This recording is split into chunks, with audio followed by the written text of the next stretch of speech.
Bismillah. Je reçois par la poste 3 litres de produits qui remplacent le lait.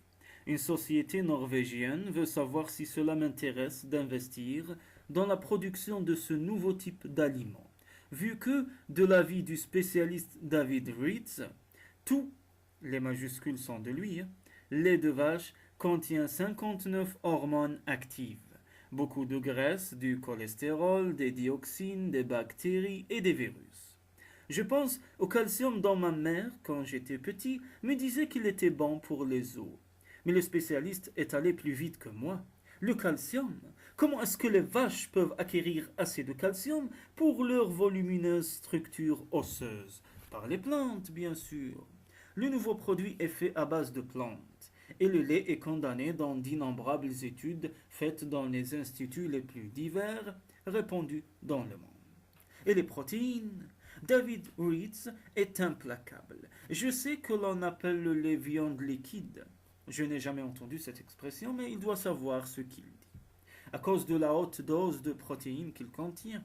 Mais ce sont les protéines qui font que le calcium ne peut être absorbé par l'organisme. Les pays qui ont un régime riche en protéines ont également un indice élevé d'ostéoporose, absence de calcium dans les os. Le même après-midi, je reçois de ma femme un texte trouvé sur Internet. Les personnes qui ont aujourd'hui entre 40 et 60 ans montaient dans des voitures qui n'avaient pas de ceinture de sécurité, d'appui-tête ou d'airbag. Les enfants étaient en liberté sur le siège arrière, chahutant et s'amusant à faire des bonds.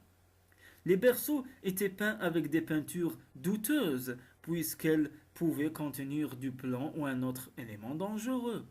Moi, par exemple, je fais partie d'une génération qui pratiquait les fameux carinos des Rolimao. Je ne sais pas comment expliquer cela à la génération actuelle, disant que c'était des boules de métal attachées entre deux cercles de fer. Et nous descendions les pentes de Botafogo en freinant avec nos chaussures. Tombant, nous blessant, mais fiers de cette aventure à grande vitesse. Le texte continue. Il n'y avait pas de téléphone mobile. Nos parents n'avaient aucun moyen de savoir où nous étions. Comment était-ce possible? Les enfants n'avaient jamais raison. Ils étaient toujours punis. Et ils n'avaient pas pour autant des problèmes psychologiques de rejet ou de manque d'amour. À l'école, il y avait les bons et les mauvais élèves. Les premiers passaient à l'étape suivante. Les autres étaient recalés. On n'allait pas chercher un psychothérapeute pour étudier leur cas. On exigeait simplement qu'ils redoublent. Et pourtant, nous avons survécu avec des genoux écorchés et quelques traumatismes.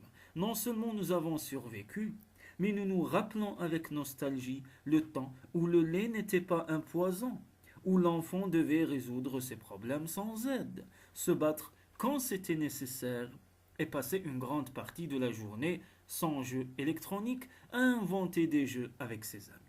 Mais revenons à notre thème initial. J'ai décidé d'expérimenter le nouveau et miraculeux produit qui remplacera le lait assassin. Je n'ai pas pu aller au-delà de la première gorgée. J'ai demandé à ma femme et à ma bonne d'essayer sans leur expliquer ce que c'était.